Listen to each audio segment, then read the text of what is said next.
محترم سامعین، حاضرین، پردہ نشین، خواتین اسلام، السلام علیکم ورحمۃ اللہ وبرکاتہ۔ الحمدللہ وکفا، سلام علی عبادہ الذین اصطفیٰ، اما بعد فاعوذ باللہ من الشیطان الرجیم، بفضلک بسم اللہ الرحمن الرحیم۔ والذی جاء بالصدق وصدق به اولئک هم المتقون۔ آمنت باللہ، صدق اللہ المولانا العلی العظیم، وصدق رسولہ النبی الامین المکین المتین المبین الکریم۔ خطبہ مسنہ کے بعد میں نے جس آیت مبارکہ کو تلاوت کرنے کا شرف حاصل کیا ہے، آیت مبارکہ کی روشنی میں کچھ باتیں عرض کرنے سے پیشتر آئیے آپ اور ہم سب مل کر سب سے پہلے تاجداری مدینہ، راحت قلب و سینہ، معطر پسینہ، فیض گنجینہ، باعث نزول سکینہ، نبی الانبیاء، رسولوں کے پیشوا، ہادی السبل، ختم الرسل، مولا کل احمد مجتبی، محمد عربی روح فدا صلی اللہ تعالی علیہ وسلم کی بارگاہ میں درود پاک کے نذرانِ عقیدت پیش کریں اور پڑھیں بآواز بلند، اللہم صلی علی سیدنا و شفیعنا سندنا مولانا مرجانا و مولانا محمد معدن الجود والکرم، منبع العلم والحلم والحکم، والہ الکرام وابنہ الکریم، بارک وسلم۔ صلو علیہ صلاۃ و سلام علیک یا رسول اللہ صلی اللہ تعالی علیہ وسلم۔ ایک لکڑی لا کے رکھی یہاں پہ، جو کرے وہ سر پہ سے ماروں گا اسے میں۔ آئیے ہم اور آپ مل کر ایک بار نبی اور آل نبی کی بارگاہ میں اور درود سلام کے نذرانِ عقیدت پیش کریں، پڑھیں اللہم صلی علی سیدنا مولانا محمد معدن الجود والکرم، والہ وبارک وسلم۔ صلو علیہ صلاۃ والسلام علیک یا رسول اللہ صلی اللہ علیہ وسلم، صلی اللہ علی النبی الامی والہ صلی اللہ علیہ وسلم، صلاۃ والسلام علیک یا رسول اللہ صلی اللہ تعالی علیہ وسلم۔ منقبت امام حسین رضی اللہ تعالیٰ عنہ کے کچھ اشعار پیش کرنے کی سعادت حاصل کر رہا ہوں، توجہ کا طالب ہوں، توجہ کے ساتھ سماعت فرمائیں۔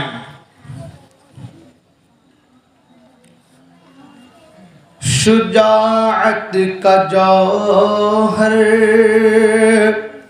دکھانے چلے ہیں، شجاعت کا جوہر دکھانے چلے ہیں، لہو کربلا کو پلانے چلے ہیں۔ شجاعت کا جوہر دکھانے چلے ہیں، لہو کربلا کو پلانے چلے ہیں۔ مینا میں تو جنت کا دمبا کٹا تھا، حسین اپنا کنبا کٹانے چلے ہیں۔ شجاعت کا جوہر دکھانے چلے ہیں، لہو کربلا کو پلانے چلے ہیں۔ نبی ان کے نانا تو حیدر ہے بابا، نبی ان کے نانا تو حیدر ہے بابا، حسین آپ تھے مصطفیٰ کے مشابہ، جو کعبے کا کعبہ ہے ان کا نواسا، جو کعبے کا کعبہ ہے ان کا نواسا، لہو دے کے کعبہ بچانے چلے ہیں، جو کعبے کا کعبہ ہے ان کا نواسا، لہو دے کے کعبہ بچانے چلے ہیں، شجاعت کا جوہر دکھانے چلے ہیں، لہو کربلا کو پلانے چلے ہیں۔ عجب تھا وہ منظر، عجب تھی کہانی، بنا کربلا صبر کی راجدھانی، لب ناز اقدس پہ ترسا ہے پانی، لب ناز اقدس پہ ترسا ہے پانی، وہ کوثر کا دھارا بہانے چلے ہیں، شجاعت کا جوہر دکھانے چلے ہیں، لہو کربلا کو پلانے چلے ہیں۔ اور مچلتی رہی ان کی حسرت تو دیکھو، لگی پیاس کی ان کی شدت تو دیکھو، مچلتی رہی ان کی حسرت تو دیکھو، لگی پیاس کی ان کی شدت تو دیکھو، 6 ماہ کا مجاہد کی ہمت تو دیکھو، 6 ماہ کے مجاہد کی ہمت تو دیکھو، دل قوم پر تیر کھانے چلے ہیں، شجاعت کا جوہر دکھانے چلے ہیں، لہو کربلا کو پلانے چلے ہیں۔ اور آخری شعر سماعت حضرات، وہ جوہر ملا تھا نبی کی گلی کا، عجب حوصلہ تھا وہ مرد جلی کا، وہ جوہر ملا تھا نبی کی گلی کا، عجب حوصلہ تھا وہ مرد جلی کا، جگر تھا وہ کربل میں ابن علی کا، جگر تھا وہ کربل میں ابن علی کا، جو اکبر کو دولہا بنانے چلے ہیں، شجاعت کا جوہر دکھانے چلے ہیں، لہو کربلا کو پلانے چلے ہیں۔ درود پاک پڑھیں، اللہم صلی علی سیدنا مولانا محمد معدن الجود والکرم منبع العلم والحلم والحکم وآلہ الکرام وابنہ الکریم بارک وسلم صلو علیہ صلاۃ و سلام علیک یا رسول اللہ صلی اللہ تعالی علیہ وسلم۔ بیٹھے، بہت معلوم ہے حضرات محترم، محرم الحرام شریف کے مجلس کی یہ دوسری تاریخ ہے، دوسری شب ہے۔ اللہ تبارک و تعالیٰ کا شکر ہے کہ اللہ تبارک و تعالیٰ نے ہم کو اور آپ کو توفیق بخشی کہ ہم اور آپ یہاں پر حاضر آئے جمع ہوئے۔ اللہ تبارک و تعالیٰ ہماری حاضری کو اپنی بارگاہ میں قبول فرمائے اور اس کا بہتر سے بہتر بدلہ اور صلہ دنیا و آخرت میں عطا فرمائے۔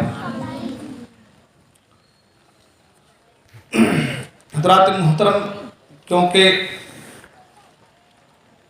جو عنوانات ہیں وہ بہت طویل ہیں اور جو وقت ہے وہ بہت قلیل ہے، اور تھوڑے سے وقت میں بہت ساری باتیں بیان کرنا بڑا مشکل رہتا ہے۔ اب وقت کی پابندی یہ ہے کہ 10:30 بجتے ہیں تو گاڑی آ جاتی ہے۔ کم وقت میں بہت ساری باتیں کرنی ہے، اور باتیں ان کی ہے کہ جن کی باتیں کرتے ہیں تو اللہ راضی ہوتا ہے۔ شاعر نے کہا کہ انہی کی محفل سنوارتا ہوں، چراغ میرا ہے رات ان کی۔ انہی کی محفل سنوارتا ہوں، چراغ میرا ہے رات ان کی۔ انہی کے مطلب کی کہہ رہا ہوں، زبان میری ہے بات ان کی۔ انہی کے مطلب کی کہہ رہا ہوں، زبان میری ہے بات ان کی۔ تو ہم لوگ آج اپنے باپ داداؤں کی بات کرنے کے لیے یہاں نہیں آئے ہیں، بلکہ رسول پاک اور آل رسول پاک اور اصحاب رسول پاک کی بات کرنے کے لیے آئے ہیں۔ آج کا ہمارا جو موضوع ہے وہ ہے حضرت سیدنا صدیق اکبر رضی اللہ تعالیٰ عنہ و حضرت سیدنا عمر فاروق اعظم رضی اللہ تعالیٰ عنہ، اس لیے کہ جلدی جلدی میں صحابہ اکرام کا تذکرہ اگر مکمل ہو جائے تو ہم لوگ کربلا کے داستان کی طرف بڑھیں گے انشاءاللہ۔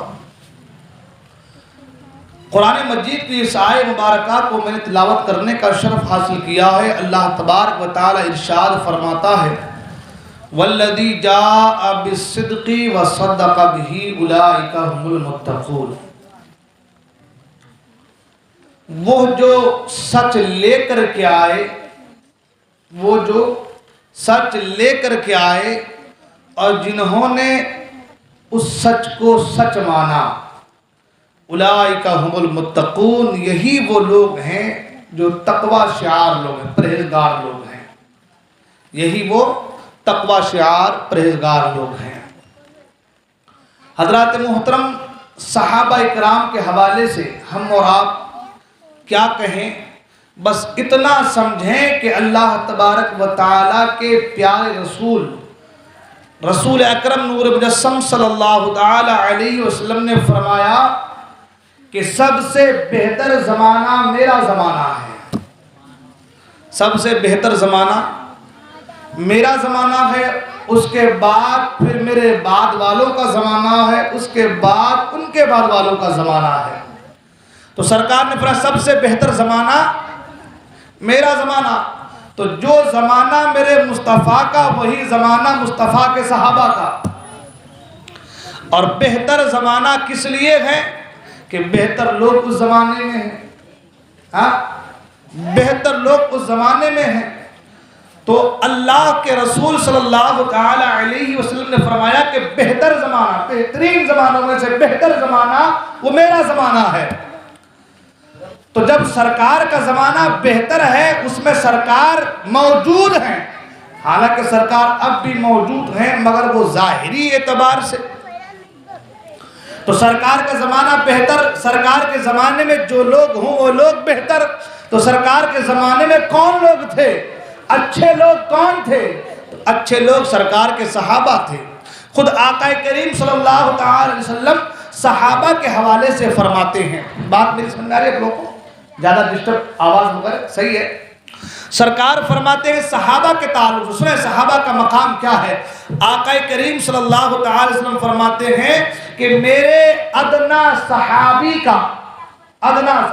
کا ایک سا جو، ایک مٹھی یا ایک سا الگ الگ، ایک سا جو اللہ کی راہ میں خیرات کر دینا، صدقہ کر دینا، آقا فرماتے ہیں کہ 2 سروں کا احد پہاڑ کے برابر سونا صدقہ کرنے سے بہتر ہے۔ یعنی اور آدمی ہم اور آپ اگر احد پہاڑ کے برابر سونا صدقہ کریں. احد پہاڑ کتنا بڑا ہے؟ بہت بڑا ہے، 13 کلومیٹر کا پہاڑ ہے. اتنا بڑا اونچا پہاڑ، آقا فرماتے ہیں اتنا بڑا اونچا پہاڑ، وہ پہاڑ سونے کا ہو جائے. کس کا ہو جائے؟ یا پھر یوں سمجھ لیں کہ اتنا سونا کسی کے پاس ہو جو احد پہاڑ کے برابر ہو، وہ صدقہ کر دے تو آقا فرماتے کہ میرے صحابہ کا ایک سا یا چند کلو آپ کہہ لیں صدقہ کر دینا، ایک سیر جو ہے جو صدقہ کر دینا، آقا فرماتے ہیں کہ اس سونے کے پہاڑ سے زیادہ صدقہ کرنے سے بہتر ہے. اب بتائیے کہ ہم اتنا صدقہ کریں اور وہ اتنا کرے تو ابھی ہم ان کے برابر نہیں پہنچ پا رہے ہیں. یہ مقام، یہ مرتبہ ملا کیسے صحابہ کو؟ تو آپ کو اور ہم کو معلوم کرنا ہوگا. ہم نے علماء کرام سے سنا ہے، ہم کتابوں میں پڑھتے ہیں، ان کو یہ مقام اس لیے ملا ہے کہ انہوں نے ایمان کی حالت میں اپنے ماتھے کی آنکھوں سے مصطفیٰ کریم کے رخ روشن کا دیدار کیا ہے. اور یہ مرتبہ، یہ مقام کسی غیر صحابی کو حاصل نہیں ہے. یہ صرف انہی خوش نصیبوں کو حاصل ہے جنہوں نے ایمان کی حالت میں مصطفیٰ کریم کے چہرے انور کی زیارت کی ہے.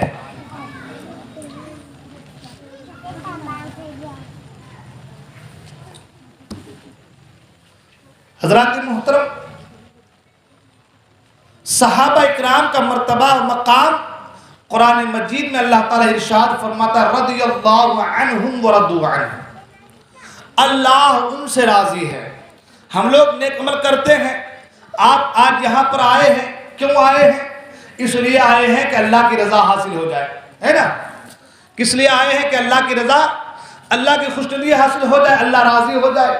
ہم نمازیں پڑھتے ہیں، صدقہ کرتے ہیں، نیک عمل کرتے ہیں، اچھے اعمال کرتے ہیں، صدقہ و خیرات کرتے ہیں، بری باتوں سے بچتے ہیں، اچھی باتوں کی طرف دھیان دیتے ہیں، لوگوں کو اچھی باتوں کی تعلیم دیتے ہیں، بری باتوں سے منع کرتے ہیں، امر بالمعروف کرتے ہیں، نہی عن المنکر کرتے ہیں، اچھائیوں کی تعلیم دیتے ہیں، برائیوں سے روکتے ہیں. کس لیے؟ کہ رب راضی ہو جائے. اس لیے کہ رب اگر راضی ہو گیا تو بیڑا پار ہے. اگر رب کی رضا حاصل ہو جائے تو بیڑا پار ہے. مگر قرآن یہ کہتا ہے رضی اللہ عنہم، اللہ ان سے راضی ہے. کن سے؟ صحابہ سے. سبحان اللہ. اللہ جو ہے صحابہ سے راضی ہے.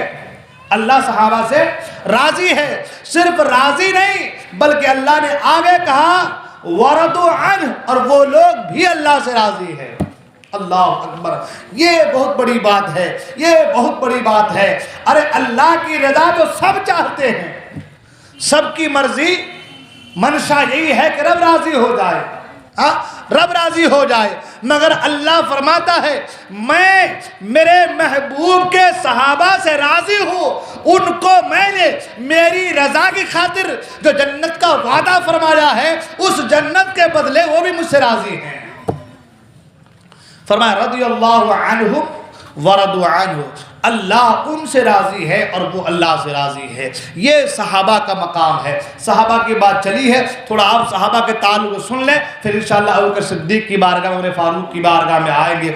اللہ کے رسول صلی اللہ علیہ وسلم فرماتے ہیں کہ میرے صحابہ ستاروں کی مانند ہیں. اصحابی کالنجوم، میرے صحابہ ستاروں کی طرح، ستاروں کی مانند ہیں.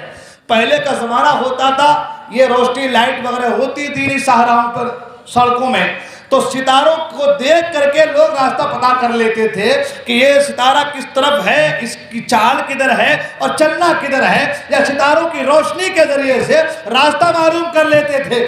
آقا کریم نے مثال دی اور کہا کہ میرے صحابہ ستاروں کی مانند ہیں. ستاروں میں جو چمک ہوتی ہے، جو روشنی ہوتی ہے، ستارہ ہم اور آپ دیکھتے ہیں اتنا چھوٹا چھوٹا نظر آتا ہے، لیکن ستارہ اتنا چھوٹا چھوٹا نہیں ہے بلکہ ستارہ اتنا بڑا ہے. ماہر فلکیات کہتے ہیں ایسے بڑے بڑے ستارے ہیں، سیارے ہیں کہ ایک جہاز جو ہے، ایک جہاز 1000 کلومیٹر فی گھنٹے کی رفتار سے ایک ستارے کے شروعات سے دوڑنا چلنا شروع کرے اور چلتا رہے تو کئی سال لگ جائیں گے واپس اسی ستارے کے اخیر تک پہنچنے میں۔ اتنا بڑا بڑا ایک ایک ستارہ ہے۔ آقا کریم نے فرمایا میرے صحابہ ستاروں کی مانند ہیں، میرے صحابہ ستاروں کی طرح ہیں۔ آقا فرماتے ہیں تم ان میں سے جس کسی کی بھی پیروی کر لو گے، آقا فرماتے تم ہدایت یافتہ بن جاؤ گے، میرے صحابہ کے نقش قدم پر چلو گے، تم کامیاب و کامران ہوتے نظر آؤ گے۔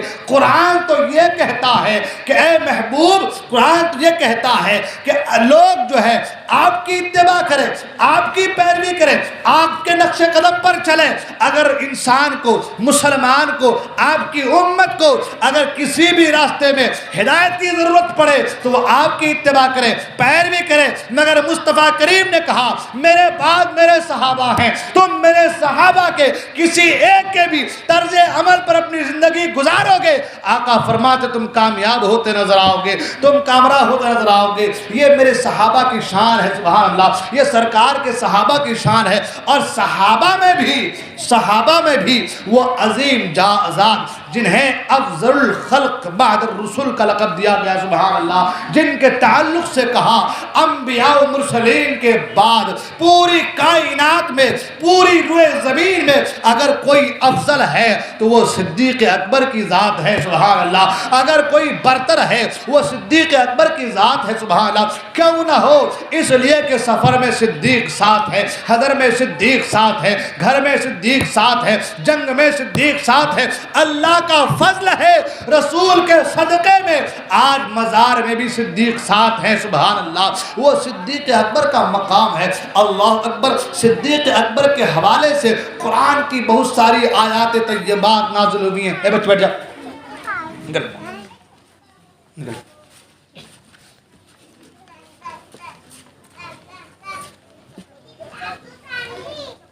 ہماری قوم ہے یہ، بڑے باہر بیٹھیں گے، اندر آنے میں شرم آتی ہے ان کو، لجہ آتی ہے، لجہ ہے نہیں، ذکر مصطفیٰ ذکر رسول بیٹھنے میں شرم آتی ہے۔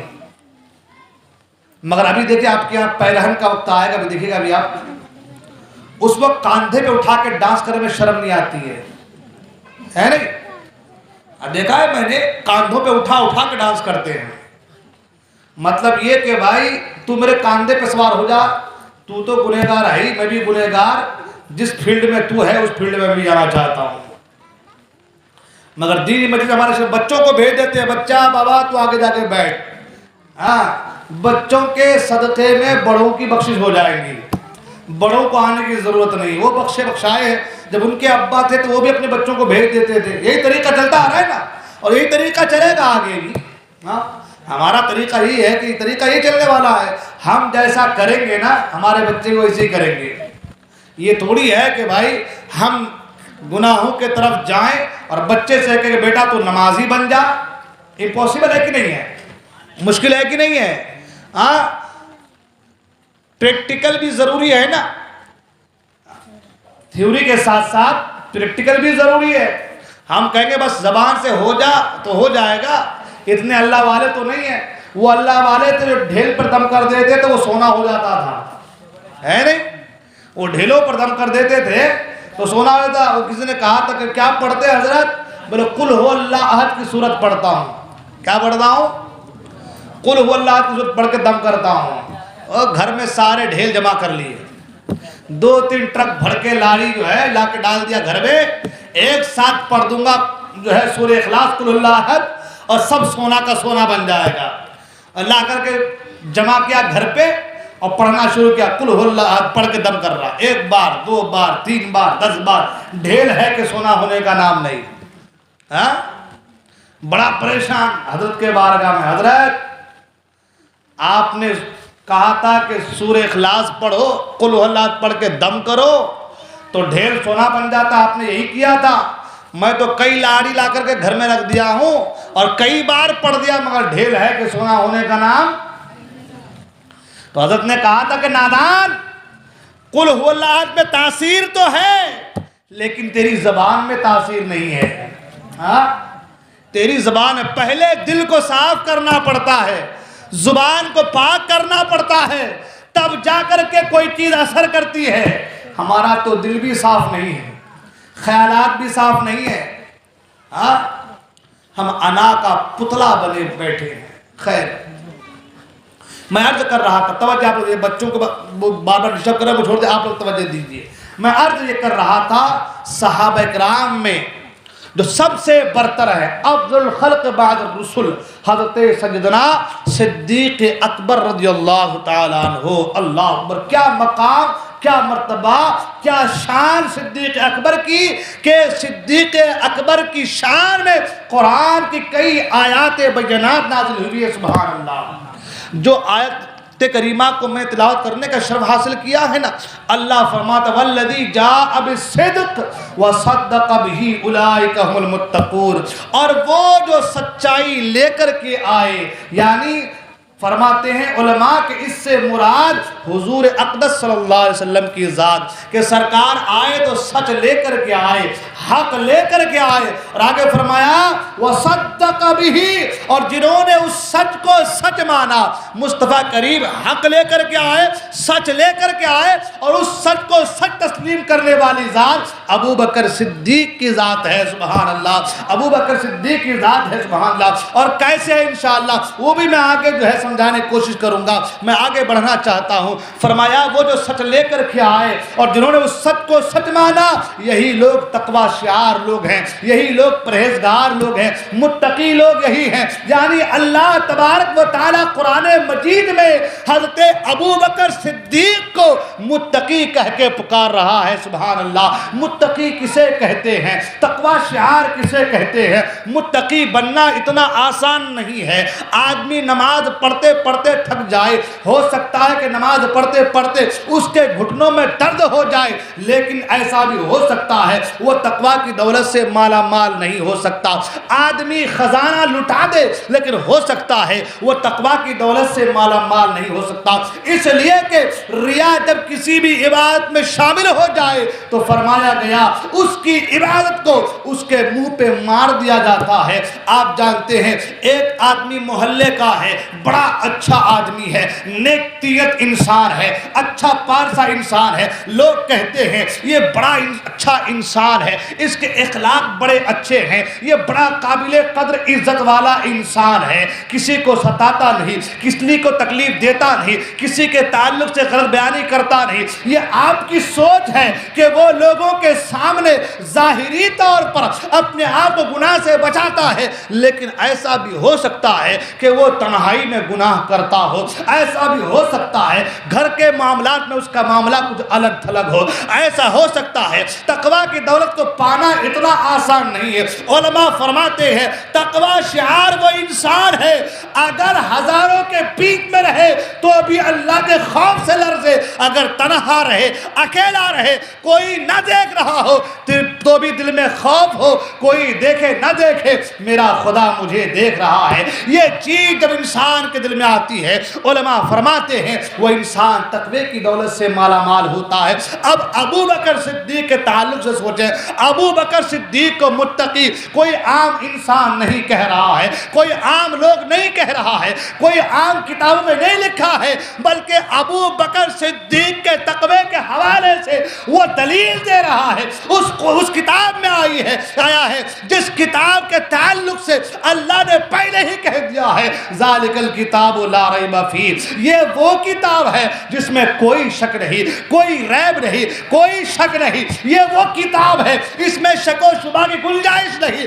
جس کتاب میں شک و شبہ کی کوئی گنجائش نہیں, وہ کتاب اعلان پہ اعلان کر رہی ہے اے لوگوں سنو, اگر تقوی شعار کوئی انسان ہے وہ ابو بکر صدیق کی ذات ہے. سبحان اللہ. وہ صدیق اکبر کی ذات ہے. سبحان اللہ. اور آپ جانتے ہیں صدیق اکبر رضی اللہ عنہ کے حوالے سے آقا کریم فرماتے ہیں کہ میرے صدیق کا ادب، میرے صدیق کی محبت، ہر امت مسلمہ پر میرے صدیق کا شکریہ ادا کرنا، آقا فرماتے کہ یہ واجب ہے کہ میری امت میرے صدیق کا شکریہ ادا کرے۔ اللہ اکبر۔ صدیق اکبر کو گزرے ہوئے 1400 سال گزر چکے ہیں، اس دنیا سے رخصت ہوئے 1400 سال کا عرصہ گزر گیا ہے، مگر آج تک مصطفیٰ کریم کا یہ قول، یہ اعلان ہمارے کانوں سے ٹکرا رہی ہے اور آواز آ رہی ہے، اے امت مسلمہ، تم نبی کی امت ہو، تم نبی کے چاہنے والے ہو، نبی کا کلمہ پڑھنے والے ہو، نبی کے نام پر اپنے آپ اپنا تن من دھن قربان کرنے والے ہو، اے امت مسلمہ سنو، تم پر میرے صدیق کی محبت اور میرے صدیق کا شکریہ ادا کرنا واجب ہے۔ آقا فرماتے صدیق اکبر کے حوالے سے سرکار نے فرمایا، اے لوگو، جتنا مجھے فائدہ صدیق اکبر کے مال نے دیا اتنا مجھے فائدہ کسی کے مال نے نہیں دیا۔ آخر سوچنے والی بات یہ ہے، صدیق اکبر کو یہ مقام ملا کہاں سے، یہ مرتبہ ملا کہاں سے؟ صدیق اکبر کے تعلق سے قرآن کریم کی آیاتیں نازل ہوئی، صدیق اکبر کے تعلق سے احادیث کریمہ وارد ہوئی۔ صدیق اکبر کو یہ مقام ملا کیسے، یہ مرتبہ ملا کیسے، یہ شان و عظمت صدیق کو ملی کیسے؟ تو آؤ میں آپ کو بتاتا چلوں۔ ایک وجہ تو یہ ہے کہ صدیق ٹوٹ ٹوٹ کر مصطفیٰ کریم سے محبت کرتے تھے، دین اسلام کے لیے اپنے خزانے کے منہ کو کھول دیا تھا۔ صدیق اکبر دین اسلام کے لیے ہمیشہ کمر بستہ رہے۔ ایک وجہ تو یہ تھی، مگر ایک وجہ یہ بھی ہے، صدیق اکبر رضی اللہ تعالی عنہ کا کردار اتنا عظیم کردار تھا، اتنا اعلیٰ کردار تھا۔ صدیق اکبر نے اپنے کردار کو اتنا بلند و بالا کر لیا تھا کہ تاریخ تک صدیق اکبر کے حوالے سے جو ہے، صدیق اکبر کے حوالے سے تاریخ جب بتاتی ہے، ہم نے کتابوں میں پڑھتے ہیں تو اش کر اٹھتے ہیں، یا اللہ، کوئی ایسا بھی مرد مجاہد ہے جو اس شان والا ہے، ایسے کردار والا ہے، ایسے اخلاق والا ہے، ایسے محاسن والا ہے۔ اللہ اکبر۔ صدیق اکبر رضی اللہ عنہ کرتے کیا تھے، یہ مقام ملا کیسے؟ ذرا توجہ کے ساتھ سننا میرے دوستو، توجہ اس پر مت دیجئے، توجہ ادھر دیجئے، کچھ باتیں سن لیجئے، وقت بہت کم ہے اور کم وقت میں بہت ساری باتیں میں آپ کے گوش گزار کرنا چاہوں گا۔ اللہ اکبر۔ صدیق اکبر کو مقام ملا کیسے، مرتبہ ملا کیسے، یہ جاہ و جلال ملی کیسے؟ آئیے میں آپ کو بتاتا چلوں۔ اللہ اکبر۔ ایک دن حضرت فاروق اعظم رضی اللہ تعالی عنہ ایک بوڑھی عورت کے گھر پہ دروازے پہ دستک دیتے ہیں، کنڈی کھٹکھڑاتے ہیں، اندر سے آواز آتی ہے، کون ہے؟ عمر فاروق کہتے ہیں، میں عمر ہوں۔ کس لیے آئے ہو؟ کہا، بی بی صاحبہ سنو، میں عمر ہوں، تمہارے گھر میں کوئی کام کاج ہو تو بتا دو، تمہارے کام کاج کو میں کرنا چاہتا ہوں تاکہ نیکیاں میرے نام اعمال میں شامل ہو جائے۔ اللہ اکبر۔ وہ عمر فاروق اعظم کہ جب خوف خدا سے روتے تو آپ کے آنکھوں سے بہنے والی آنسوں سے آپ کی داڑھی مبارک تر ہو جاتی تھی۔ وہ عمر فاروق اعظم ہیں، کہتی ہیں، اے اماں جان، کوئی کام ہو تو بتا دو گھر کا تاکہ میں تمہارے گھر کا کام کاج کر دوں۔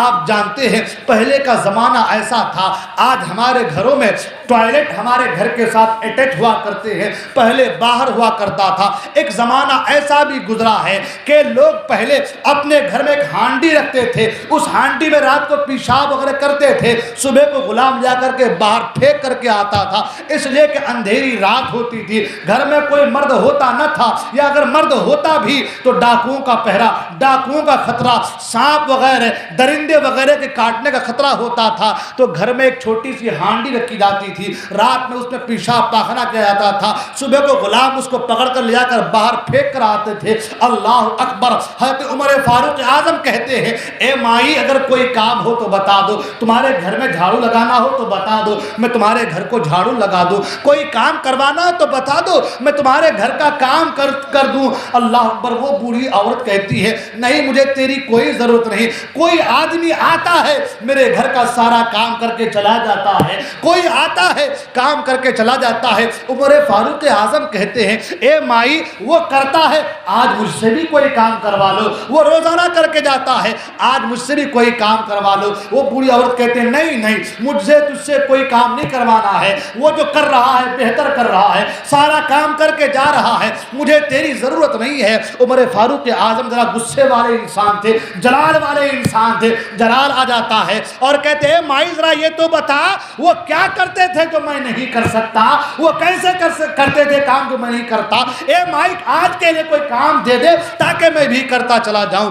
اللہ کو بوڑھی عورت کہتی ہے نہ مجھے تیری کوئی ضرورت نہیں ہے، بتا تو مائی کیا وجہ ہے، مجھ میں فرق کیا ہے کہ وہ کام کر رہا ہے تو کرنے دے رہی ہے، میں کام کرنا چاہتا تو منع کر دے رہی ہے۔ وہ بوڑھی عورت کہتی ہے بات دراصل یہ ہے تم میں ان میں فرق یہ ہے آج کئی سالوں سے وہ میرے گھر کا کام کرتا ہے، گھر میں جھاڑو لگا دیتا ہے، گھر میں پانی بھر دیتا ہے، پانی لا کر کے ہانڈا رکھ دیتا ہے، تمام کام کاج کر دیتا ہے، رات میں بوڑھی عورت پیشاب کرتی پاخانہ کرتی اس جو ہے ہانڈے کو لیا کر کے اس مٹکے کو لیا کر باہر پھینک کر کے آتا ہے۔ وہ بوڑھی عورت کہتی ہے وہ سارا کام کرتا ہے، کئی سال ہو گئے کام کرتے کرتے، تم میں ان میں فرق یہ ہے کہ آج تک اس بندے نے مجھے اپنا نام تک نہیں بتایا ہے۔ میں نے بارہا پوچھا اے نوجوان بتا تو صحیح، اے انسان بتا تو صحیح تیرا نام کیا ہے، تیرا نام کیا ہے؟ وہ نوجوان کہتا وہ انسان کہتا ہے اے مائی کام کرا لینا، نام سے کیا مطلب ہے، کیا میں تیرا کام صحیح سے نہیں کر پاتا ہوں، نام کی کیا ضرورت ہے، اور ایک تو ہے دروازے پہ آیا میں نے پوچھا کون، تو سب سے پہلے تو نے اپنا نام بتایا ہے کہ میں عمر بول رہا ہوں، سب سے پہلے تو نے اپنا نام بتایا ہے، تم میں اس میں یہی فرق ہے۔ عمر فاروق اعظم سوچتے ہیں آخر کون وہ انسان ہے جو آ کر کے اس بوڑھی عورت کے گھر کا سارا کام کر کے جاتا ہے، جھاڑو بھی لگا دیتا ہے، پیشاب کے برتن کو لیا کر باہر پھینک کر کے آتا ہے، وہ کون ایسا انسان ہے؟ عمر فاروق اعظم کہتے ہیں کہ ایک رات کو میں جو ہے تہجد کی نماز ادا کر کے اس بوڑھی عورت کے گھر کے قریب میں ٹھہر گیا اور چھپ گیا اور دیکھنا چاہا کہ دیکھوں تو صحیح کون آتا ہے اس بوڑھی عورت کے گھر میں اور سارا کام کر کے جاتا ہے۔ اللہ اکبر! عمر فاروق اعظم رضی اللہ تعالیٰ عنہ جو ہے اس مادرے کو اس منظر کو دیکھنا چاہتے ہیں۔ ایک شخص مسجد نبوی سے نکلتے ہیں اور نکلنے کے بعد اپنی جوتی کو چپل کو اٹھا کر کے اپنے ہاتھ کے تلے دبا لیتے ہیں اور بڑی جو ہے آہستگی کے ساتھ آرام سے اس بوڑھی عورت کے گھر کے قریب جاتے ہیں۔ چہرے پر جو ہے چادر ہونے کی وجہ سے چہرہ نظر نہیں آتا، سر پر چادر ہے چہرہ نظر نہیں آتا۔ جب وہ اس بوڑھی عورت کے گھر کے قریب پہنچتے ہیں عمر فاروق اعظم قریب آئے اور کہا بتا تو صحیح کہ تو کون ہے جو اس بوڑھی عورت کے گھر کا کام کر کے جاتا ہے۔ جب جو ہے سر سے چادر کو ہٹایا تو عمر فاروق اعظم حیران ہو گئے، وہ کوئی اور نہیں بلکہ سرکار کے صحابی حضرت ابو بکر صدیق رضی اللہ تعالیٰ عنہ، سبحان اللہ، حضرت ابو بکر صدیق ہے۔ اللہ اکبر اللہ اکبر! عمر فاروق اعظم کہتے ہیں اے صدیق اکبر یہ جوتیوں کو چپلوں کو اپنے ہاتھ کے تلے دبانے کا مطلب کیا ہے؟ ابو بکر صدیق کہتے ہیں جب میں آتا ہوں چپلوں کو اپنے ہاتھ کے دبا لیتا ہوں تاکہ چپلوں کی آواز سے کسی کو تکلیف نہ ہونے پائے، کوئی جو ہے سن نہ لے اور جو ہے کوئی مجھے دیکھ نہ لے، بس اسی وجہ سے جو ہے میں چپلوں کو اپنے ہاتھ کے تلے دبا کر کے یہاں پر آتا ہوں۔ عمر فاروق اعظم بردستہ پکار اٹھتے ہیں میں نے سمجھ لیا تھا کہ واقعی یہ کام کسی اور کا نہیں ابو بکر صدیق کا ہوگا۔ آپ سمجھنا چاہتے ہیں ابو بکر صدیق کے مقام کو، آپ جاننا چاہتے ہیں ابو بکر صدیق کی عظمت کو، یہی وجہ ہے جس کی وجہ سے اللہ تبارک و تعالیٰ نے ابو بکر صدیق کو اعلیٰ مقام عطا فرمایا۔ اللہ اکبر! یہی کردار، یہی اخلاق، یہی تہذیب و ثقافت کی وجہ سے آج ہم اپنے اندر جھانک کر کے دیکھیں ہماری زندگی کیا ہے، ہمارا طریقہ کیا ہے، ہمارا طرز عمل کیا ہے۔ آج ہمارا تو حال یہ ہے اگر کوئی انسان ہمارے گھر میں آ جائے اور پاؤں میں جو ہے جوتیاں ہو اور جوتیوں میں کیچڑ لگا ہو تو ہم کہتے ہیں جوتیوں کو باہر کھول کر کے آنا، کہیں تمہاری جوتیوں میں لگے کیچڑ کیچڑ کی وجہ سے ہمارے گھر کا صحن خراب نہ ہو جائے، کہیں تمہارے جو ہے جسم میں جو کپڑے ہیں ان کپڑوں کے بدبو کی وجہ سے آج ہم اپنے آنے والے انسان کو حقارت کی نظر سے دیکھتے ہیں اور اسے کہتے ہیں یار تو نے عطر نہیں لگایا، تو نے اچھے سے نہایا نہیں، کپڑے چینج کیا نہیں، یہ کیا بات ہے، تم کس انداز سے آ گئے ہو، ہم ایسے کہتے نظر آتے ہیں۔ لیکن ہمارے بزرگوں کا طریقہ یہ رہا، ہمارے بزرگوں کا طریقہ یہ رہا کہ وہ لوگ دین کے کام کے لیے، وہ لوگ دین کے کام کے لیے بدبو یا خوشبو کو نہیں دیکھتے، بلکہ یہ دیکھتے اللہ کی رضا کس کام میں ہے، اللہ راضی کس کام میں ہوتا ہے، اللہ کی خوشنودی کس کام میں ہے، کس وجہ سے اللہ راضی ہوتا ہے۔ جب بندہ مومن اپنا ذریعہ یا اپنا طریقہ اس طریقے سے کر لیتا ہے، اپنی زندگی اور اپنا مقصد حیات اس طریقے سے کر لیتا ہے، تو اللہ تبارک و تعالی بھی اسے کرامت کا تاج عطا فرما دیتا ہے۔ آپ جانتے صدیق اکبر کے حوالے سے، اللہ اکبر، حضرت صدیق اکبر بڑے نرم دل انسان تھے۔ صدیق اکبر رضی اللہ تعالیٰ عنہ بڑے نرم دل انسان تھے، نیک طبیعت انسان تھے، حلیم الطبع انسان تھے۔ اللہ اکبر، حضرت صدیق اکبر رضی اللہ تعالیٰ عنہ بہت نیک خصلت انسان تھے اور بردباری اور حلم ان کے اندر کوٹ کوٹ کر بھرا ہوا تھا۔ حضرت علی رضی اللہ تعالیٰ عنہ کے بھائی حضرت عقیل بن ابی طالب جب کلمہ پڑھ کر مسلمان ہوئے، وہ خود بتاتے ہیں جب میں کلمہ پڑھ کر مسلمان ہوا، نوجوانی کا عالم ہے، نوجوانی کا عالم ہے، میں دیکھتا کہ ہر کام میں صدیق اکبر رضی اللہ عنہ آگے رہتے اور سرکار اقدس صلی اللہ علیہ وسلم اپنے ہر کام میں زیادہ تر حضرت ابوبکر صدیق کو ترجیح دیتے، یعنی گھوڑے کو سوار کرنا صدیق اکبر سے کہتے، گھر کا کام رہا صدیق اکبر کو کہتے، حضرت فاطمہ کی شادی کا معاملہ ہوا صدیق اکبر سے کہا۔ تو کہنے کا مطلب یہ ہے جو اچھے اچھے کام ہوتے اس میں صدیق اکبر سے مشورہ بھی لیتے اور وہ کام کے تعلق سے صدیق اکبر کو تاکید کرتے۔ حضرت عقیل بن ابی طالب حضرت علی کے بھائی ہیں، اللہ اکبر، سرکار کے چچا زاد بھائی بھی ہیں، سبحان اللہ۔ حضرت عقیل بن ابی طالب نوجوانی کا عالم ہے، کلمہ پڑھ کر مسلمان ہوئے ہیں، اسلام میں داخل ہوئے ہیں۔ اب انہوں نے دیکھا کہ ہر کام میں سرکار صدیق اکبر کو اہمیت دیتے ہیں، صدیق اکبر کو آگے بڑھاتے ہیں، تو وہ کہتے ہیں میرے دل میں خیال آیا کیوں نہ میں وہ کام کروں تاکہ میں سرکار کی بارگاہ کا جو ہے سرکار کی بارگاہ میں مقبول ہو جاؤں۔ آپ جانتے ہیں ہمارے یہاں بھی جیلانی میاں سرکار آتے ہیں تو سب لوگ قریب قریب ہونا چاہتے ہیں تاکہ ہم لوگ جیلانی میاں کے محبوب بارگاہ بن جائیں، جیلانی میں قریب ہو جائیں، سب کی یہی خواہش رہتی ہے۔ حضرت عقیل بن ابی طالب نے بھی سوچا کہ چلو آج میں ایسا کرتا ہوں، ہر کام میں صدیق اکبر سے آگے بڑھتا ہوں تاکہ ایسا ہو کہ میں سرکار کی بارگاہ میں محبوب نظر بن جاؤں، سرکار کا محبوب نظر بن جاؤں۔ اب عالم یہ ہے، ایک بار صدیق اکبر رضی اللہ عنہ کو سرکار نے کہا کہ اے صدیق گھوڑے کو سجا دو، کہیں جانا تھا یا جو بھی ہے معاملہ، گھوڑے کے تعلق سے کہا۔ حضرت عقیل فرماتے ہیں کہ میں آگے بڑھا اور صدیق اکبر سے کہا آپ چھوڑ دیجئے میں گھوڑے کو سنبھال لوں گا۔ آپ خود فرماتے ہیں کئی ایسے کام ہوئے جس میں میں آگے بڑھتا کھینچ کے دبا کے جس میں آگے بڑھتا اور حضرت ابوبکر صدیق کو پیچھے کر دیتا۔ ایک بار مسجد میں حضرت ابوبکر صدیق کی عادت تھی کہ آپ جمعہ کے دن مسجد کو باغ کو صاف کرتے، جھاڑو لگاتے اور سب سے پہلی صف میں آگے بیٹھ جاتے۔ صدیق اکبر رضی اللہ تعالیٰ عنہ نے مسجد میں جھاڑو لگائی، جھاڑو پوچھا کرنے کے بعد آگے سب جہاں آپ کے بیٹھنے کی جگہ آپ وہاں پر بیٹھ گئے۔ حضرت عقیل فرماتے کہ میں آیا اور آنے کا کہا اٹھو، صدیق اکبر سے کہا کہ اٹھیے، ابوبکر صدیق اٹھ گئے، کہا پیچھے جا کر کے بیٹھیے، ایک صف، دو صف، تین صف، چار صف، پانچ صف، حتیٰ کہ 7ویں صف تک پہنچا دیا اور کہا کہ آپ یہاں بیٹھے۔ صدیق اکبر نے کچھ نہیں کہا، 7ویں صف میں آرام سے بیٹھ گئے۔ حضرت علی رضی اللہ عنہ دیکھ رہے تھے، حضرت علی رضی اللہ تعالیٰ عنہ سارے معاملات کو دیکھ رہے تھے۔ سرکار اقدس صلی اللہ علیہ وسلم کی بارگاہ میں حضرت علی پہنچے اور پہنچنے کے بعد کہا یا رسول اللہ صلی اللہ علیہ وسلم آپ حضرت عقیل کو بلائیں، ان کی عادت ایسی ایسی ہے، وہ اس طریقے سے ابوبکر صدیق کے ساتھ معاملہ کرتے ہیں۔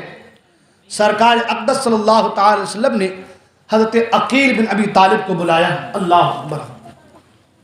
گھر کو جاؤ, جاؤ گھر کو, گھر کو جاؤ, نکلو گھر کو.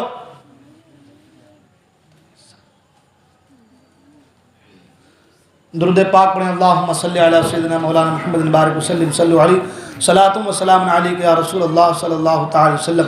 اللہم صلی علی سیدنا مولانا محمد معدن الجود والکرم والہ بارک وسلم صلو علیہ صلاۃ و سلام علیک یا رسول اللہ صلی اللہ تعالی وسلم.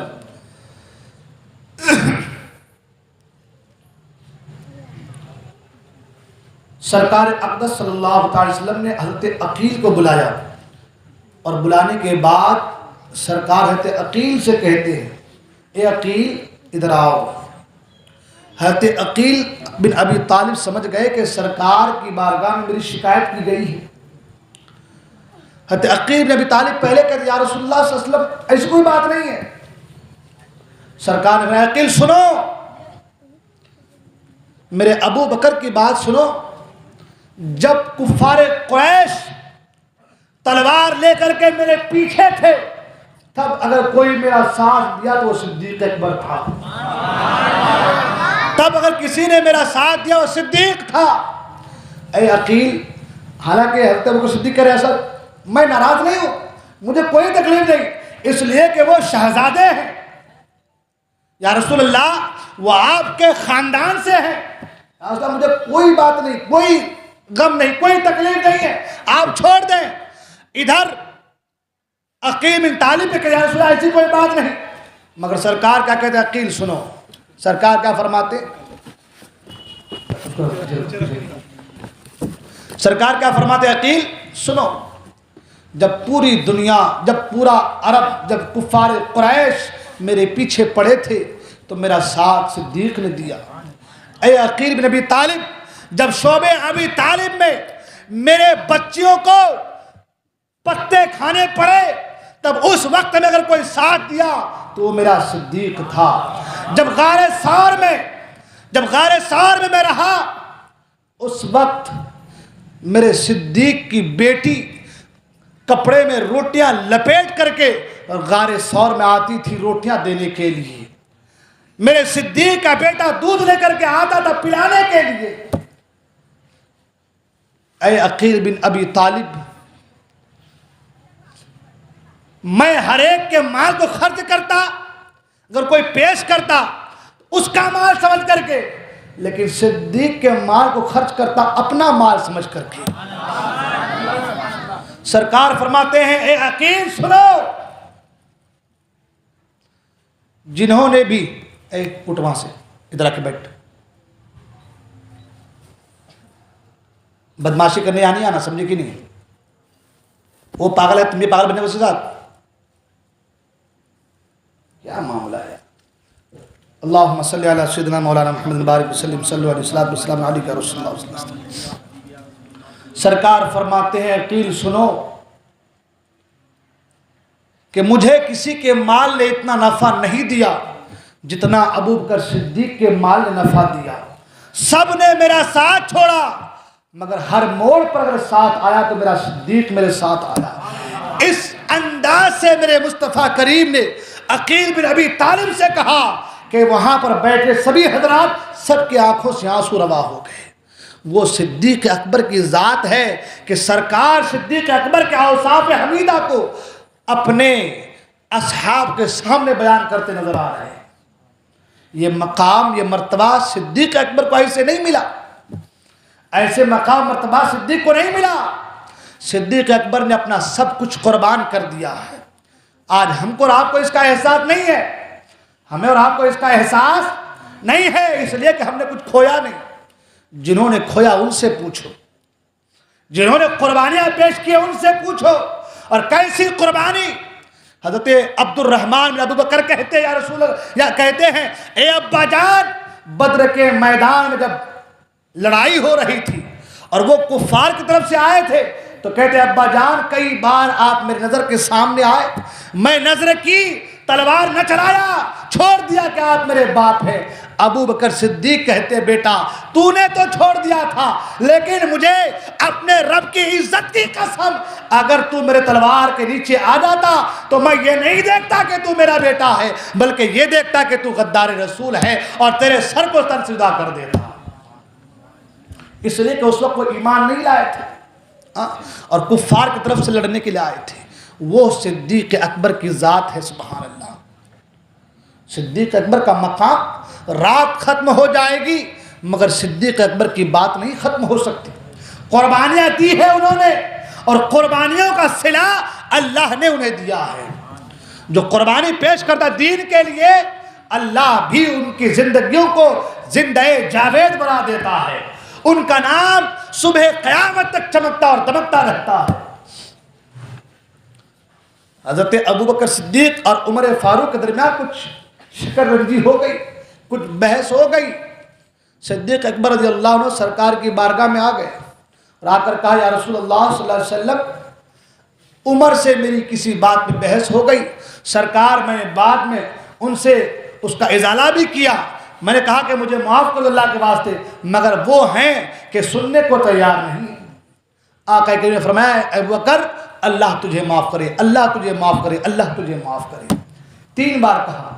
اور سرکار نے ابو بکر صدیق کو اپنے پاس بٹھا لیا اور بٹھا کر کے دونوں باتیں کر رہے ہیں۔ سرکار صدیق اکبر بات کر رہے، اتنے میں عمر فاروق اعظم آ گئے۔ عمر فاروق اعظم آ گئے، جیسی سرکار کی نظر عمر پر پڑی، سرکار کے چہرے پر غصے کے آثار نظر آنے لگے۔ عمر فاروق اعظم گھٹنوں کے بل بیٹھ گئے، کہا یا رسول اللہ صلی اللہ علیہ وسلم میں بھی ان سے معافی کے لیے آیا تھا، یا رسول اللہ میں بھی ابو بکر صدیق سے معافی کے لیے آیا تھا۔ سرکار نے فرمایا عمر کیا تم لوگ میری محبت کی خاطر میرے صدیق کو نہیں چھوڑ سکتے؟ اللہ اکبر، اگر تم کو مجھ سے پیار ہے نا تو میرے صدیق سے بھی پیار کیا کرو، میرے صدیق سے کوئی ایسی بات ہو جائے چھوڑ دیا کرو۔ یہ سرکار اپنے صحابہ کو سمجھا رہے ہیں۔ اللہ اکبر، کتنی محبت تھی میرے مصطفیٰ کو صدیق سے اور کتنا پیار تھا صدیق کو مصطفیٰ سے، یہ وہی سمجھ سکتے ہیں جس کے پاس دل ہے اور جس کا دل صاف ہے۔ ورنہ لوگ تو بہت دنیا میں جیتے ہیں اور بہت آئے ہیں، بہت آئیں گے، لیکن سب کا رویہ، سب کا طریقہ الگ الگ رہے گا۔ کامیاب وہ لوگ ہوں گے جنہوں نے مصطفیٰ کریم کی زندگی کو پڑھ کر کے اس پر عمل پیرا ہونے کی کوشش کی، اور جیسا حال، جیسی زندگی اور جیسا طریقہ ابو بکر صدیق کا رہا ویسا ہی طریقہ عمر فاروق اعظم کا بھی رہا، سبحان اللہ۔ ویسا ہی طریقہ، ایسے ہی نہیں، میں نے کہا نا ایسے ہی نہیں، جو ہے یہ مقام، یہ مرتبہ ملا ہے، اپنا سب کچھ قربان کیا ہے تو ملا ہے۔ اور عمر، اللہ، عمر تو وہ ہے جس کے تعلق سے آقا فرماتے ہیں کہ آسمان میں کوئی ایسا فرشتہ نہیں جو میرے عمر کی تعظیم نہ کرتا ہو۔ آسمان میں کوئی ایسا فرشتہ نہیں جو میرے عمر کی تعظیم نہ کرتا ہو، اور زمین پر کوئی بھی، چاہے انسانوں میں ہو چاہے جناتوں میں ہو، کوئی بھی ایسا شیطان نہیں جو میرے عمر کو دیکھ کے راستہ نہ بدل لیتا ہو۔ یہ عمر کے حوالے سے آقا کریم فرماتے ہیں۔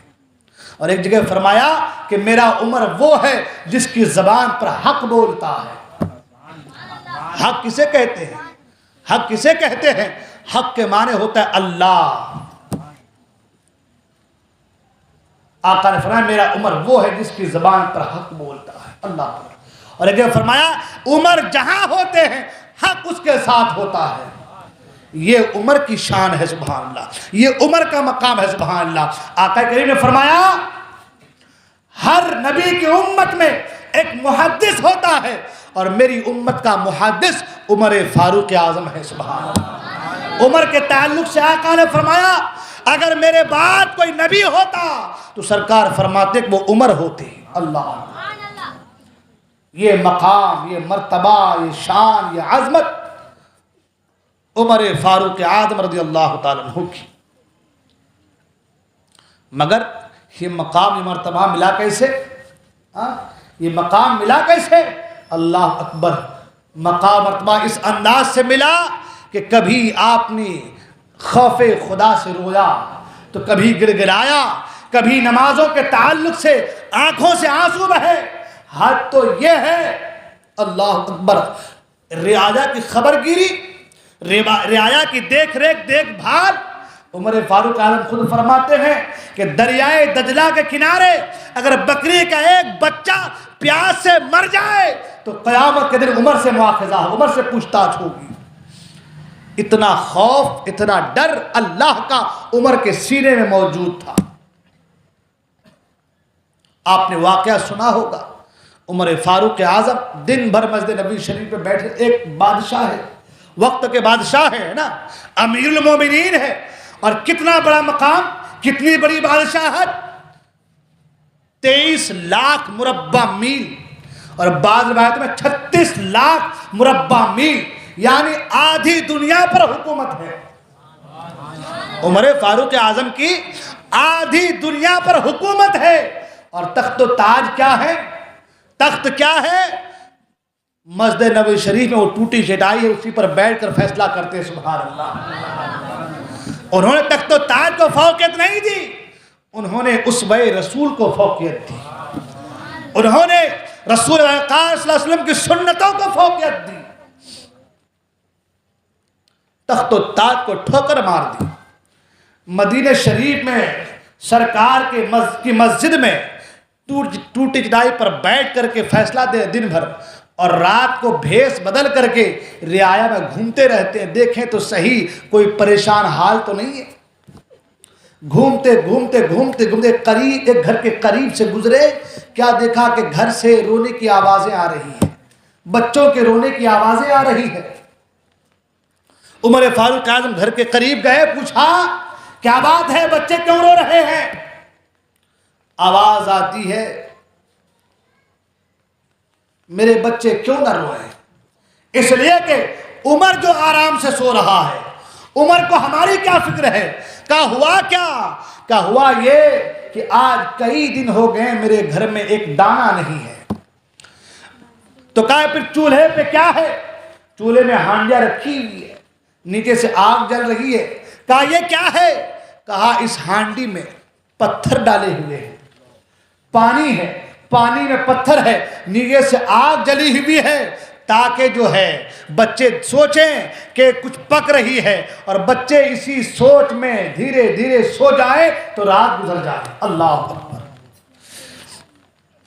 عمر فاروق اعظم فوراً پلٹے، بیت المال میں گئے، آٹے کی بوری لی، گھی کی ایک جو ڈبیا ہوتی ہے وہ ڈبیا لی، کھانے پینے کے سامان لیے اور کاندھے پر اٹھا کر کے لانا چاہا۔ آپ کا غلام حضرت اسلم آ گئے، کہا کہ آقا آپ بوری اٹھائیں گے؟ آپ ہمیں دیں، میں لے کر کے چلتا ہوں۔ عمر فاروق اعظم کی آنکھوں میں آنسو آ گئے، فرمایا قیامت کے میدان میں میری بوجھ کو اٹھا لو گے؟ قیامت کے میدان میں میری بوجھ کو اٹھا لو گے؟ کہا حضور وہاں تو سب پریشان ہوں گے، سب کو اپنی بوجھے کی فکر ہوگی، میں کیسے اس دن آپ کا بوجھ اٹھاؤں گا؟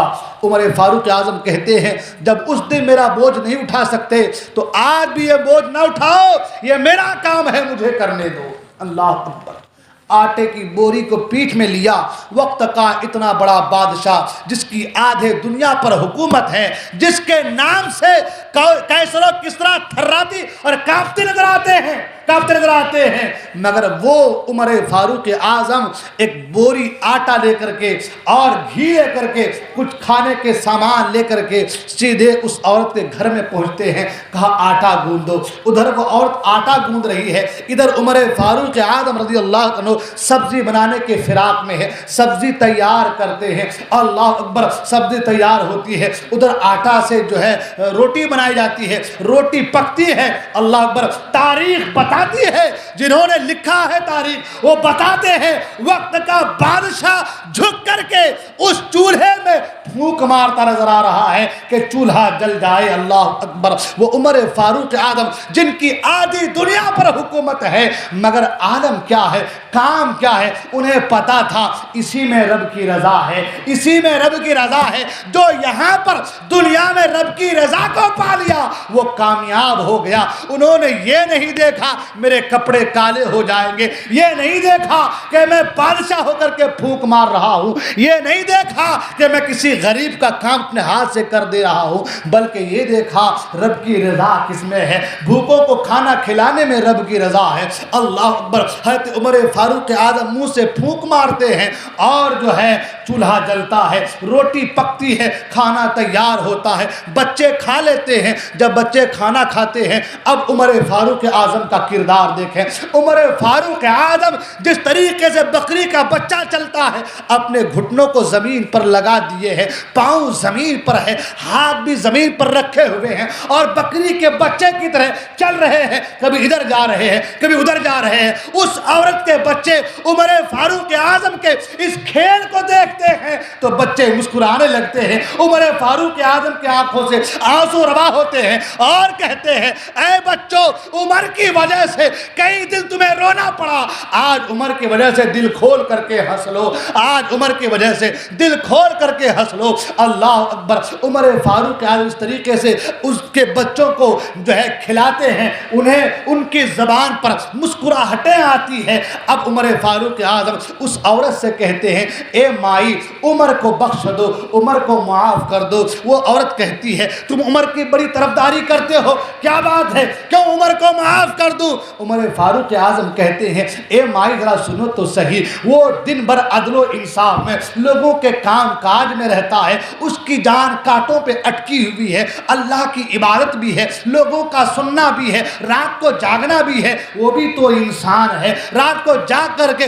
رعایا کی خبر گیری کرنا ہے، وہ بھی تو انسان ہے، اسے معاف کر دو۔ وہ عورت کہتے نہیں، میں عمر کو معاف نہیں کروں گی، کل میدان محشر میں جب عمر آئیں گے، عمر کا گریبان ہوگا، اپنے ہاتھ سے عمر کے گریبان کو پکڑوں گی اور خدا کی بارگاہ میں لاؤں گی اور کہوں گی کہ مولا یہ عمر تھا جسے تو نے ہم پر حاکم بنایا تھا، اے مولا اس نے میرے ساتھ انصاف نہیں کیا ہے۔ اللہ اکبر۔ اتنا کہنا تھا، عمر فاروق اعظم کی آنکھوں سے آنسو روا ہو گئے اور جو ہے ضبط نہ ہو سکا آپ سے، برداشت نہ ہو سکا آپ سے۔ آپ نے کہا اے مائی عمر کو بخش دو، اے مائی مجھے بخش دو۔ وہ عورت کہتی ہے کیا تم ہی عمر ہو؟ کہا ہاں میں ہی عمر ہوں، مجھے بخش دو۔ وہ عورت کہتی ہے اگر واقعی تم عمر ہو، اگر واقعی تم عمر ہو، تمہارے جو اوصاف حمیدہ ہے، تمہارا جو کردار ہے، تمہارے کردار نے نہ صرف مجھے خوش کیا ہے، میرے بچوں کو بھی خوش کر دیا ہے۔ اے عمر تمہاری طریقے سے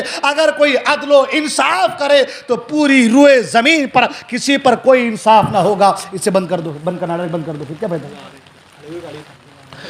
جو بند کرنا ہے اسے بند کر دو۔ درود پاک پڑھیں، اللہم صلی علی سیدنا مولانا محمد معدن الجود والکرم وآلہ بارک وسلم صلو علیہ صلاۃ و سلام علیک یا رسول اللہ صلی اللہ تعالی علیہ وسلم۔ کہا اے عمر فاروق اعظم اگر یہی کردار، یہی طریقہ اگر دوسروں کا رہا تو سن لو اے عمر فاروق اعظم، پھر پوری دنیا میں ایسا عدل و انصاف ہوگا کہ پوری روئے زمین جو ہے دیکھے گی کہ اسلام کیسا سچا مذہب ہے، اور اسلام نے جو ہے کیا تعلیم دی ہے، کیا تربیت دی ہے، اسلام نے کیا سلیقہ بتایا ہے۔ سبحان اللہ، اللہ اکبر۔ یہ عمر فاروق اعظم رضی اللہ تعالیٰ عنہ کا مقام ہے، یہ ان کا مرتبہ ہے۔ یہ مقام ملا کیسے، یہ مرتبہ ملا کیسے؟ امت کی غمخواری کی وجہ سے، لوگوں کے بھلائی کے خواہاں کی وجہ سے، لوگوں کے بھلائی کی وجہ سے۔ اگر آپ بھی چاہتے ہیں آپ کا رب آپ سے راضی ہو، اگر آپ بھی چاہتے ہیں رب کی رضا حاصل ہو، تو اپنے اندر لوگوں کے حوالے سے محبت پیدا کیجئے، محبت پیدا کیجئے۔ محبت ہوگی لوگوں کے تعلق سے، لوگ آپ سے خوش ہوں گے، آپ کا رب بھی آپ سے خوش ہوگا، آپ کا رب بھی آپ سے خوش ہوگا۔ اگر آپ چاہتے ہیں اللہ کی رضا حاصل ہو تو پھر لوگوں کو راضی کرنے کی کوشش کیجئے۔ آج ہمارا حال کیا ہے، آج ہمارا طریقہ کیا ہے، آج ہماری زندگی کیا ہے؟ آج ہم نمازوں سے دور ہوتے نظر آ رہے ہیں، آج ہم جو ہے اچھائیوں سے دور ہوتے نظر آ رہے ہیں۔ آپ تاریخ کے اوراق کو پڑھ کر دیکھیں تو معلوم چلے گا عمر فاروق اعظم نماز کے لیے کھڑے ہو رہے ہیں، بدبخت لولو آیا ہے، زہر میں بھجی ہوئی تلوار سے وار کرتا ہے، پیٹ کو کاٹ دیتا ہے، پیٹ سے خون کا فوارہ جاری ہے۔ کئی اور 2 صحابہ بھی شہید ہو جاتے ہیں، صحابہ کی لاشیں پڑی ہے، عمر فاروق اعظم کے پیٹ میں تلوار لگا ہے، آپ وہیں پر پڑے ہوئے ہیں، مگر حضرت عمر فاروق اعظم حضرت عبد الرحمن بن عوف سے کہتے ہیں کہ یہ نماز با جماعت واجب ہے، مصطفیٰ کریم نے اس طریقے سے نماز پڑھی ہے، لہٰذا آپ نماز پڑھیں، میری فکر نہ کریں، پیٹ کٹا ہے، خون جاری ہے، مگر نمازوں کو روک نہیں رہے ہیں، مگر جماعت کو روک نہیں رہے ہیں۔ وہ عمر فاروق اعظم، اللہ اکبر، جن کا عدل و انصاف پوری دنیا میں ایک نمایاں کردار جو ہے کارکردگی کرتی نظر آ رہی ہے، وہ عمر فاروق اعظم آپ کے سامنے 2 شہید پڑے ہوئے ہیں، 2 صحابہ کی لاشیں پڑی ہوئی ہیں، خود آپ کا پیٹ کٹا ہوا ہے، پیٹ سے خون جاری ہے، مگر نماز نہیں چھوڑا جا رہا ہے، نماز ترک نہیں کیا جا رہا ہے۔ میں آپ سے پوچھنا چاہتا ہوں، اے قوم کے غیور مسلمانوں، اے نوجوانوں، تم جن کے ماننے والے ہو،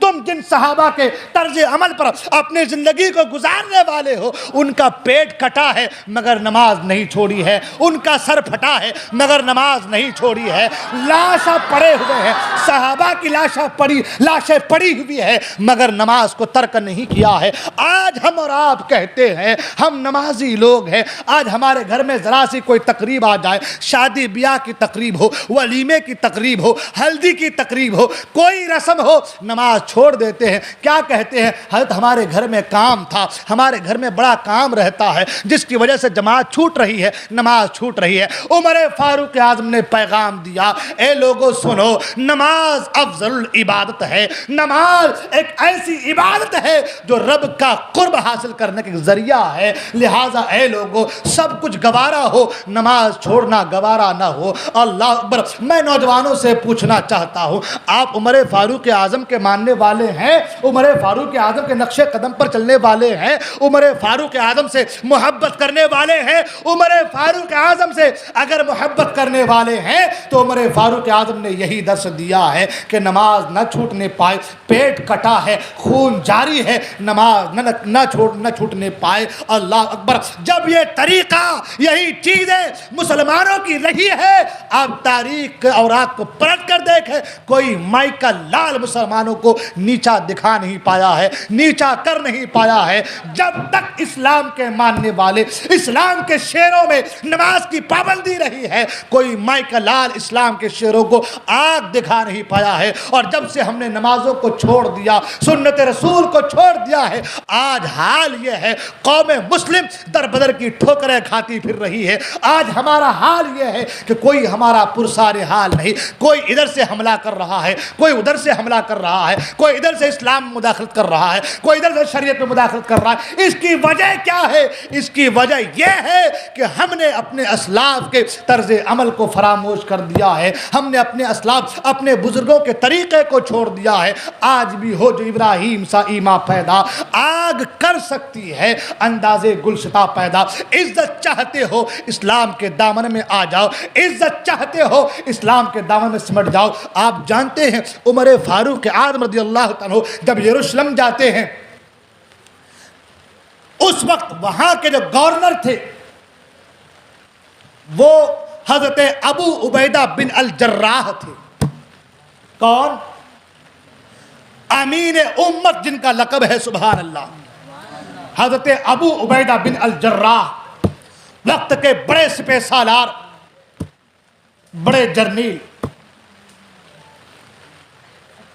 عمر فاروق اعظم یروشلم جا رہے ہیں تو جانے کا انداز دیکھیں، غلام ساتھ میں ہے، ایک اونٹنی ہے، اونٹ ہے، غلام سے کہتے ہیں تھوڑی دیر آپ اونٹ پر بیٹھنا، میں نکیل پکڑ کر چلوں گا، پھر تھوڑی دیر میں اونٹ پر بیٹھوں گا، آپ نکیل پکڑ کر چلنا۔ اللہ اکبر۔ اب جا رہے ہیں، جب یروشلم کے قریب پہنچے، پورا یروشلم جو ہے حضرت ابو عبیدہ بن الجراح کے ساتھ استقبال کے لیے آیا ہے کہ وہ خلیفہ جن کے نام سے قیصر و کسریٰ کانپتا ہے، آج وہ آ رہے ہیں۔ ان کو دیکھنے کے لوگ بےتاب ہیں، مگر حال کیا ہے؟ یروشلم کے قریب پہنچ رہے ہیں، اب باری آئی ہے غلام کی اونٹ پر بیٹھنے کی۔ غلام کہتا ہے حضور میں نے اپنی باری کو چھوڑ دیا ہے، آپ اونٹ پر بیٹھ جائیے، اب ہم لوگ پہنچنے والے ہیں، آپ نکیل پکڑ کر جائیں گے، میں اونٹ پر بیٹھ کر جاؤں گا، دنیا کیا کہے گی، لوگوں پر کیا دبدبہ پڑے گا، لوگ کیا سمجھیں گے؟ حضرت عمر فاروق اعظم کہتے نہیں، جو وعدہ ہوا ہے وہ ہو کر رہے گا۔ اللہ اکبر۔ غلام اونٹ پر بیٹھا ہے اور آدھی دنیا پر حکومت کرنے والا بادشاہ اپنے غلام کے بیٹھے اونٹ کی نکیل پکڑ کر کے آگے جا رہا ہے۔ جب آگے بڑھتے ہیں لوگوں نے کہا، دیکھا یہ حکومت کر رہا ہے، اس کے نام سے کیسر و کسریٰ کانپتا ہے، جو حبشی معلوم دیتا ہے، جن کے ہونٹ موٹے موٹے ہیں، چہرہ بھدا سا ہے، یہ تو غلام لگ رہا ہے، اور جو نکیل پکڑ کر آ رہا ہے وہ آقا لگ رہا ہے۔ حضرت ابو عبیدہ نے کہا، لوگوں نہیں سنو، یہ جو نکیل پکڑ کر آ رہا ہے یہی ہمارے آقا ہے، یہی ہمارے سردار ہے، یہی امیر المومنین ہے، وہ جو اونٹ پر بیٹھا ہوا ہے وہ تو ان کے غلام ہے۔ اللہ اکبر۔ جب یہ تاریخ، یہ چیز یروشلم کے لوگوں نے دیکھا تو کہا، واقعی اسلام آج اگر اپنا جھنڈا پوری دنیا میں لہرا رہا ہے، اسی کردار، اسی اخلاق کے بنیاد پر لہرا رہا ہے۔ اور ایک روایت میں یہ ہے کہ جب آپ اونٹ کو لے کر کے جا رہے تھے، یروشلم پہنچے تو ایک بیچ میں چھوٹی سی ندی آ گئی، تو آپ اپنے پاؤں کے موزے کو نکال کر کے دونوں کاندھے پہ رکھ لیا، پاؤں کے موزے نکال کر کے دونوں کاندھے پہ رکھ لیا۔ حضرت ابو عبیدہ بن الجراح غصہ آ گیا، حضور یہ کیا بات ہے؟ ہاں یہ کوئی بات ہے؟ ابھی اسلام نیا نیا ادھر آیا ہے اور آپ موزے کو نکال کر یہاں رکھ رہے ہیں، شریف لوگ دیکھیں گے تو کیا کہیں گے؟ اسلام کا بادشاہ ایسا اپنے موزے کو جیب میں ڈال کے نہیں لا پایا، اپنے غلام کو نہیں دے پایا، مجھے دے دیتے، یہاں پر رکھنے کی ضرورت کیا تھی؟ عمر فاروق اعظم نے جو جملہ دیا، جو جواب دیا وہ سنیں۔ عمر فاروق اعظم کہتے ہیں، اے ابو عبیدہ بن الجراح سنو، جب ہم ذلیل تھے، جب ہم اسلام کے دامن میں نہیں آئے تھے، تو اسلام نے ہمیں ذلت سے نکال کر عزت عطا کی ہے۔ موزے یہاں رکھنے سے انسان ذلیل نہیں ہوتا۔ عمر فاروق اعظم فرماتے ہیں، اسلام سے دور جانے سے ذلیل ہوتا ہے۔ یہ جملے ہیں عمر فاروق اعظم کے۔ آج اسی جملے کو اپنے نگاہوں کے سامنے رکھیے اور رکھنے کے بعد دیکھیے آپ کی زندگی کیا ہے۔ اب بارش ہو رہی تو اندر آ رہے ہیں،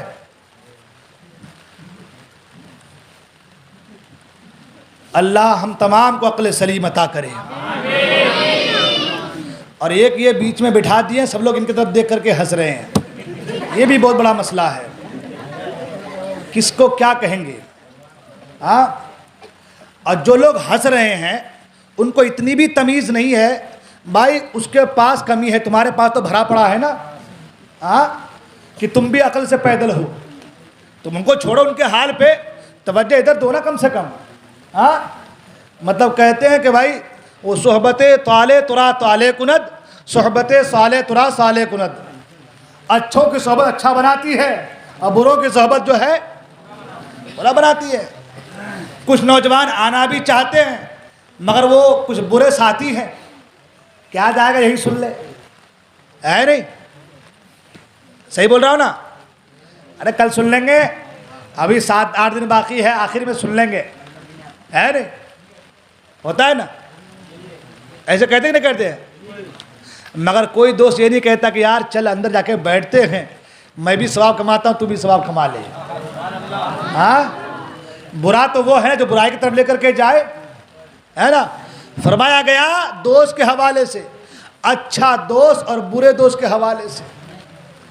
ہاں، خود حضور نے تشبیہ دی ہے، سبحان اللہ، حضور نے مثال دی ہے، میں نہیں کہہ رہا، میرے مصطفیٰ کریم نے مثال دی ہے۔ سرکار فرماتے ہیں اچھی صحبت کی مثال عطر کے دکان کی طرح ہے، عطر فروش کی طرح ہے۔ اس کی دکان میں جاؤ گے، دوستی کرو گے، دکان میں جاؤ گے تو وہ کچھ تمہیں گفٹ دے دے گا، تحفے میں عطر دے دے گا۔ اگر تحفے میں عطر نہ دے تو کم سے کم دکان میں جاؤ گے، عطر کی خوشبو تو حاصل ہو جائے گی۔ یہ میں نہیں کہتا، یہ میں نہیں کہتا، یہ میرے مصطفیٰ کریم کی بات ہے، سبحان اللہ۔ کیا مثال دی مصطفیٰ کریم نے؟ اچھے دوست کی مثال کیا دی؟ عطر فروش کی طرح. اس کے دکان پہ جاؤ گے تو کچھ عطر جو ہے تحفہ دے گا میرے دوست کو, دوست ہے تحفہ. اگر نہیں بھی دیا تو کم سے کم خوشبو تو ضرور ملیں گی. اور برے دوست کی مثال آقا نے فرمایا کوئلے کے کان میں کام کرنے والے کی طرح ہے. وہاں جاؤ گے تو رات پڑے گی, کپڑا جل جائے گا. اور اگر نہ بھی پڑے تو کم سے کم اس کی کالک تو لگے گی. اتنا بھی نہ ہو تو فرمایا کم سے کم اس کی بدبو تو تمہارے سینے پہ, تمہارے ناک کے ذریعے سینے پہ دل میں اترے گی. یہ برے دوست کی مثال ہے. ہاں تو دوستی اگر بروں سے کرو گے, بد چلن آوارہ لوگوں سے کرو گے تو خرابیاں آئیں گی, اور اچھے لوگوں سے کرو گے تو اچھائیاں آئیں گی, ہے نا. اس لیے دوستی اچھوں سے کرو. کن سے کرو؟ نیک. اچھے سے مراد بڑے بڑے لمبے لمبے بال والے, وہ میک اپ کر کے عورتوں کی طرح گھومنے والے, ہے نا, وہ بالوں میں کیا بولتے ہیں اس کو, ہیئر بینڈ, ہاں ہیئر بینڈ لگانے والے, وہ اچھے دوست نہیں ہوتے. وہ ناکارہ نکما ہوتے ہیں. کون ہوتے ہیں؟ میں سمجھ نہیں پاتا ہوں کہ ہماری قوم کے نوجوان کو ہوا کیا ہے. ارے بھائی عورت بننے کا اتنا شوق کب سے پیدا ہوگا تم کو؟ ہاں ایک بات بتاؤ مجھے, یہ ہیئر بینڈ بولتے کیا بولتے ہیں, ہیئر بینڈ یہ عورتیں لگاتی ہیں نا. ہاں اب تم بھی لگا رہے ہو. عورتیں بڑے بڑے بال رکھتی ہیں, تم بھی رکھ رہے ہو. اب سجنا سورنا عورت کا کام ہے نا. سنگھار کن کے لیے ہے؟ اب یہی لگا رہے آئینے کے سامنے لالی پاؤڈر 1 گھنٹے سے پوچھتا رہے. عجیب معاملہ ہے. ارے مرد بنو مرد. ہاں علی اکبر نے بتایا ہے کہ مردانگی ہے کیا. اولو محمد نے بتایا کہ مردانگی کہتے کسے ہے. جو جا کے پلوں میں چھپے وہ مرد نہیں ہوتا. جو عورتوں کی طرح ہیئر بینڈ لگائے وہ مرد نہیں ہوتا. وہ یا تو عورتوں والے معاملے میں جائے گا یا بیچ والے میں جائے گا. مرد والوں میں تو نہیں آ سکتا بھائی. صحیح بول رہا ہوں میں نا, مرد والوں میں تو نہیں. ارے مرد کی پہچان کچھ اور ہے یار. مرد کی پہچان کچھ اور ہے. مرد کی مردانگی کو جب کوئی للکارتا تھا نا تو مرد تلوار لے کر کے آ جاتا تھا میدان جنگ میں. ہو جائے 2 ہاتھ, اسے مرد کہتے ہیں. ہاں وہ لالی پاؤڈر لگانے والے کو مرد تھوڑی کہتے ہیں. کہا نا 2 طرف جائیں گے وہ, ہے نا. خیر اللہ تعالیٰ ہم کو عقل سے عطا کرے. میں کہہ رہا تھا کہ دوستی اچھوں سے کیجیے. اچھے سے مراد نیک لوگوں سے کیجیے, نمازی لوگوں سے کیجیے, حاجی لوگوں سے کیجیے, غازی لوگوں سے کیجیے, متقی لوگوں سے کیجیے, داڑھی رکھنے والوں سے کیجیے. سبحان اللہ, ہے نا.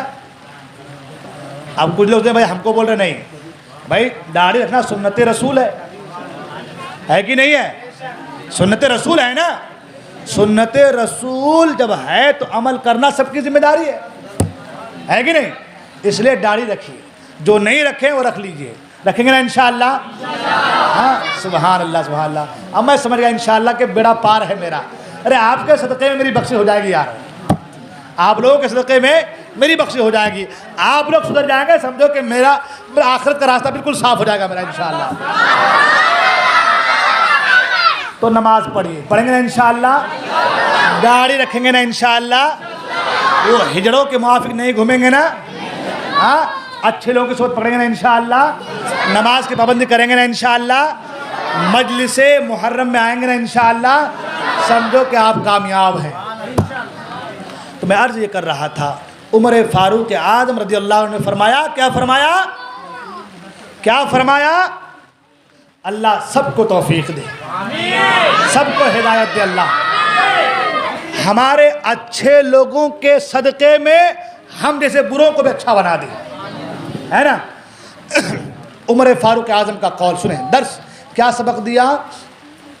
عزت موزے کے یہاں رکھنے سے نہیں آتی.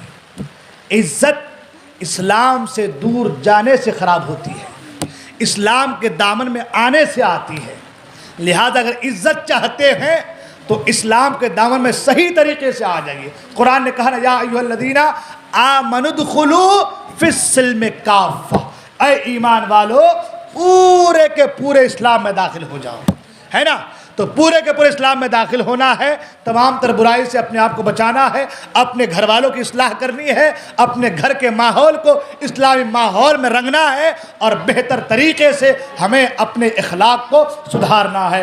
انشاءاللہ اگر ہم نے ایسا کیا، نمازوں کی پابندی کری، تو انشاءاللہ ضرور بالضرور ہمارا معاشرہ سدھرتا نظر آئے گا. وقت کافی ہو چلا ہے. اللہ تبارک و تعالیٰ کی بارگاہ میں دعا ہے اللہ تبارک ہم تمام کو کہنے سننے عمل کرنے کی توفیق عطا فرمائے. دوران گفتگو مجھ سے بولنے میں، آپ کے سننے میں کچھ کمی بیشی کچھ غلطی ہو گئی ہو، میں توبہ کرتا ہوں. آپ بھی میرے ساتھ پڑھیں استغفر اللہ ربی من کل ذنب خطیئۃ واتوب الیہ لا الہ الا اللہ محمد رسول اللہ.